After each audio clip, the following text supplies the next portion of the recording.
देखिए, simple sense में आप इसे ऐसे समझो कि कोई भी आपराधिक मुकदमा हो, कोई भी क्रिमिनल ऑफेंस है, वो कोर्ट में किस तरह से पहुंचता है और कोर्ट उसके बाद क्या करती है। ये बड़ा सिंपल सेंस में आज आप ये समझना बड़े ध्यान से। और कुछ ये नॉर्मल तरीके से भी बहुत इंपॉर्टेंट है। और अगर आप कंपटीशन में जुडिशरी की तैयारी कर रहे हो, एपीओ के लिए तैयारी कर रहे हो, तो बहुत ही इंपॉर्टेंट है कैसे कोई मामला कोर्ट में जाता है। तो सबसे पहले आप समझो कि अपराध दो तरह के होते हैं बच्चे। Offence are two types. Generally किस तरह के होते हैं? दो तरह के, एक कॉग्निजेबल ऑफेंस और एक नॉन कॉग्निजेबल ऑफेंस। जो कॉग्निजेबल ऑफेंस है उसमें जनरली पुलिस ऑफिसर को बिना किसी मजिस्ट्रेट के आदेश के गिरफ्तार करने की पावर होती है। वो तुरंत अगर उसे कॉग्निजेबल ऑफेंस की कोई सूचना मिलती है तो वो उस अपराध करने वाले व्यक्ति को गिरफ्तार कर सकता है।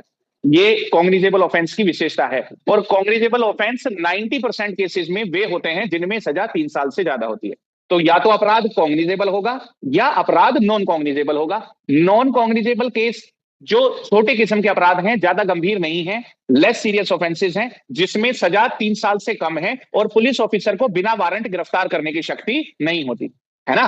तो कॉग्निजेबल ऑफेंस जिसमें पुलिस अधिकारी को बिना वारंट गिरफ्तार की शक्ति होती है, और नॉन कॉग्निजेबल ऑफेंस जिसमें पुलिस वाले को बिना वारंट की गिरफ्तार करने की शक्ति नहीं होती है। वो मजिस्ट्रेट के पास जाए, वहां से वारंट लाए, तभी गिरफ्तार कर सकता है, अदरवाइज नहीं कर सकता है, क्योंकि ये लेस सीरियस होते हैं, ज्यादा गंभीर नहीं होते, इनमें सजा 3 साल से कम होती है। अब ये जो कॉग्निजेबल ऑफेंस होते हैं बच्चे, इन संज्ञेय अपराधों में ही एफआईआर दर्ज होती है। किन मामलों में एफआईआर दर्ज होती है? लोगों को लगता है कोई भी अपराध हुआ तुरंत भागो और पुलिस वाले को दे दो जाकर, और पुलिस अपने आप से एफआईआर दर्ज कर लेगी। हर मामलों में एफआईआर दर्ज नहीं होती। एफआईआर दर्ज होने के लिए सबसे जरूरी है कि अपराध जो हुआ है, जिसकी आप सूचना दे रहे हो पुलिस में, वो अपराध कॉग्निजेबल होना चाहिए। तो पुलिस उसकी एफआईआर दर्ज करती है और उस पर आगे की तरफ कार्रवाई करती है। वो मैं बताऊंगा क्या करती है फिर पुलिस। और अगर अपराध कॉग्निजेबल नहीं है, मतलब ऐसा अपराध है जो नॉन सीरियस लेवल का है, जिसमें सजा 3 साल से कम है, तो उस अपराध में पुलिस एफआईआर ना लिखकर एक एनसीआर लिख देती है, नॉन कॉग्निजेबल रिपोर्ट। तो एफआईआर अगर पुलिस दर्ज करती है तो केवल कॉग्निजेबल केस में, और एनसीआर जो दर्ज करती है वो नॉन कॉग्निजेबल केस में एनसीआर दर्ज करती है। साधारणतः नॉन कॉग्निजेबल केस में आप कंप्लेंट भी दर्ज कर सकते हैं। कंप्लेंट क्या होता है वो भी मैं अभी आपको बताऊंगा, पर पहले मैं आपको बताता हूं कि अगर तुमने एफआईआर दर्ज की तो किस अपराध में दर्ज होती है? कॉग्निजेबल केस में। और क्या होता है एफआईआर दर्ज होने के बाद?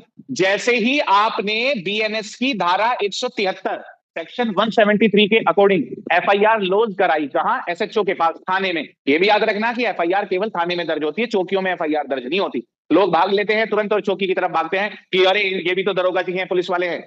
ना, एफआईआर दर्ज होती है केवल थाने में जाकर। चौकियों में तो बस आप एक प्रार्थना पत्र दे रहे हैं, वो चौकी वाले अब वहां पहुंचाए ना पहुंचाए वो दूसरी बात है, लेकिन साधारणतः एफआईआर थाने में दर्ज होती है। ये कहता है सेक्शन 173 एसएचओ के पास। तो जैसे ही आपने एफआईआर दर्ज कराई तो सेक्शन 175 और 176 के अनुसार पुलिस ऑफिसर को ये पावर हो जाती है कि वो ऐसे मामले में तुरंत स्पॉट पर जाए और इन्वेस्टिगेशन क्या कर दे? शुरू कर दे। वो क्या कर देगा? इन्वेस्टिगेशन शुरू कर देगा। इन्वेस्टिगेशन में क्या करेगा? साक्ष्यों को एकत्र करेगा। अगर किसी को गिरफ्तार करना है उसे गिरफ्तार करेगा, किसी के बयान लेने हैं तो बयान लेगा। तो पुलिस ऑफिसर एफआईआर दर्ज होने के बाद क्या करता है? एफआईआर दर्ज होने के बाद पुलिस ऑफिसर करता है इन्वेस्टिगेशन में, वो लोगों के गवाहों के बयान भी दर्ज करता है, साक्ष्य को एकत्र करता है। और उसके बाद क्या होती है बच्चे? उसके बाद पुलिस ऑफिसर उस इन्वेस्टिगेशन को कंप्लीट करता है। मतलब जो एफआईआर में बताया गया है उसके अनुसार जो इन्वेस्टिगेशन हुई है, उस इन्वेस्टिगेशन को वो कंप्लीट करता है और एक पुलिस रिपोर्ट बनाता है। क्या बनाता है? पुलिस रिपोर्ट कहां पर है? पुलिस रिपोर्ट है सेक्शन 193 के 193 में। पुलिस रिपोर्ट में क्या होता है बच्चे?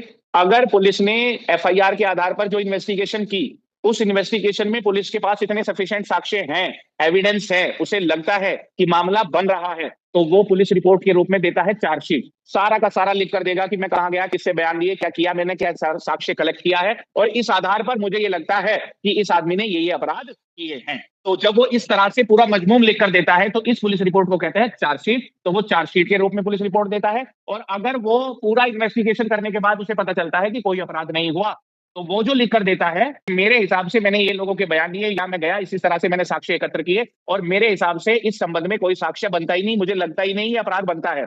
तो जब वो अपनी इन बातों को लिख कर देता है कि कोई अपराध ही नहीं बनता, तो उसे कहते हैं फाइनल रिपोर्ट। क्या कहते हैं? फाइनल रिपोर्ट या अंतिम रिपोर्ट। तो ये जो चाहे पुलिस रिपोर्ट चार्जशीट की फॉर्म में हो, चाहे पुलिस रिपोर्ट फाइनल रिपोर्ट की फॉर्म में हो, तो उसे कहेंगे पुलिस रिपोर्ट। तो एक बात तो ये याद रखना, क्योंकि जो मैं अब तुम्हें पढ़ाना चाह रहा हूँ ये सारी बातें उसमें आएंगी। पहला पुलिस रिपोर्ट, समझ में आ गया। दूसरा, जब वो एनसीआर लिखता है नॉन कॉग्निजेबल ऑफेंस में पुलिस ऑफिसर, तो उसे ना तो अरेस्ट करने की पावर है ना इन्वेस्टिगेशन करने की पावर है, जब तक मजिस्ट्रेट ना कह दे। तो वो मजिस्ट्रेट के पास भेज देता है उस आदमी को, एनसीआर रिकॉर्ड करेगा और भेज देगा जाओ मजिस्ट्रेट के पास, और मजिस्ट्रेट को जाकर बताओ, और फिर मजिस्ट्रेट जो आदेश करेगा वैसा हम काम करेंगे। तो फिर व्यक्ति क्या करता है, एक कंप्लेंट लिखता है। क्या लिखता है? कंप्लेंट सेक्शन 2H में है। कंप्लेंट क्या है?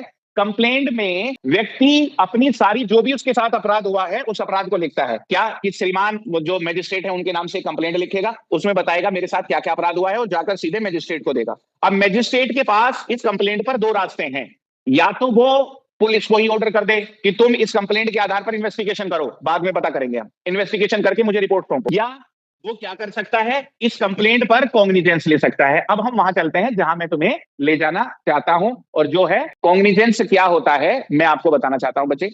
कॉग्निजेंस का मतलब होता है कि जब मजिस्ट्रेट पहली बार किन्हीं जो फैक्ट एंड सर्कमस्टांसेस उसके सामने आकर रखे गए हैं, तथ्य और परिस्थितियां न्यायिक मजिस्ट्रेट के सामने आकर रखी गई हैं, जब मजिस्ट्रेट उन तथ्य और परिस्थितियों पर पहली बार अपना न्यायिक मस्तिष्क अप्लाई करता है। दो तरह के मस्तिष्क हैं आपके पास, एक न्यायिक और एक गैर न्यायिक। न्यायिक मस्तिष्क का मतलब होता है बच्चे ऐसा दिमाग का इस्तेमाल कि कानून के अनुसार मैं इसमें अब आगे कैसे बढ़ूं, मतलब कानून क्या कह रहा है कि अब ऐसे काम क्या करना चाहिए, और ये किसे पता होगा, जिसने कानून पढ़ा होगा। तो इसलिए उसके पास होता है कानूनी दिमाग, जिसे कहते हैं न्यायिक मस्तिष्क, कि कानून इन परिस्थितियों में अब क्या रास्ता दिखाता है। तो जब मजिस्ट्रेट के सामने जो वो चीजें हैं उनके अनुसार वो देखता है कि अब मुझे बीएनएसएस के अनुसार आगे इसमें बढ़ना चाहिए, तो जब वो इस दिमाग से उन पत्रों को पढ़ता है तो इसे कहते हैं टेकिंग कॉग्निजेंस। किसी ने आपसे पूछा what do you mean by cognizance, तो आप कहना कॉग्निजेंस मीन्स अ मैजिस्ट्रेट में apply his judicial mind on fact and circumstances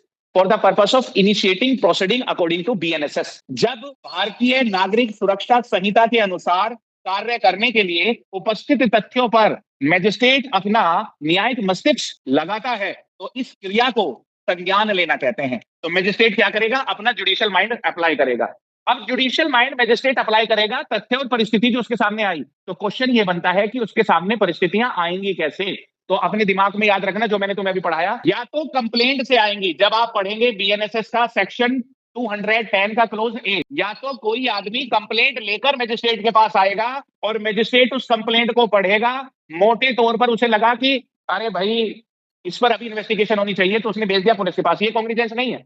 जैसे ही कोई कंप्लेंट लेकर मजिस्ट्रेट के पास आया और मजिस्ट्रेट ने उस कंप्लेंट को पढ़ा और उसे लगा कि भैया मामला बीएनएसएस के अनुसार आगे बढ़ाने के लिए बनता है, तो वो मजिस्ट्रेट क्या करेगा, कॉग्निजेंस लेगा। क्या करेगा मजिस्ट्रेट, कॉग्निजेंस लेगा। तो कॉग्निजेंस किन तरीके से मजिस्ट्रेट ले सकता है, या तो कंप्लेंट मजिस्ट्रेट के पास आएगी, या जो अभी तुम्हें मैंने बताई थी 193 की पुलिस रिपोर्ट, या पुलिस वाले पुलिस रिपोर्ट लेकर आएंगे एफआईआर के बाद की, इन्वेस्टिगेशन की और कंप्लीट करने के बाद मजिस्ट्रेट के पास आए और आकर कहने लगे कि देखिए मजिस्ट्रेट साहब हमारे हिसाब से अपराध बनता है, तो उस पुलिस रिपोर्ट को पढ़ेगा तो और फिर आगे सीआरपी बीएनएसएस के अनुसार कार्य करेगा, तो इसे भी कॉग्निजेंसी कहते हैं। या और क्या तरीका है कॉग्निजेंस लेने का, स्वे मोटो।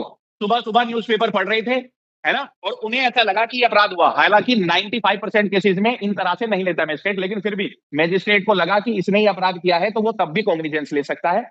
और या कोई अदरवाइज इंफॉर्मेशन मजिस्ट्रेट को मिल जाए कि इस संबंध में कोई अपराध हुआ है, तो इन तरीकों से, किन तरीकों से, नंबर 1 या तो कंप्लेंट पर, या पुलिस रिपोर्ट पर, या सुआमोटो, या किसी अदर इंफॉर्मेशन पर मजिस्ट्रेट क्या करता है, कॉग्निजेंस लेता है। कॉग्निजेंस कौन सा मजिस्ट्रेट ले सकता है, जुडिशियल मजिस्ट्रेट फर्स्ट क्लास ले सकता है, या जुडिशियल मजिस्ट्रेट सेकंड क्लास ले सकता है।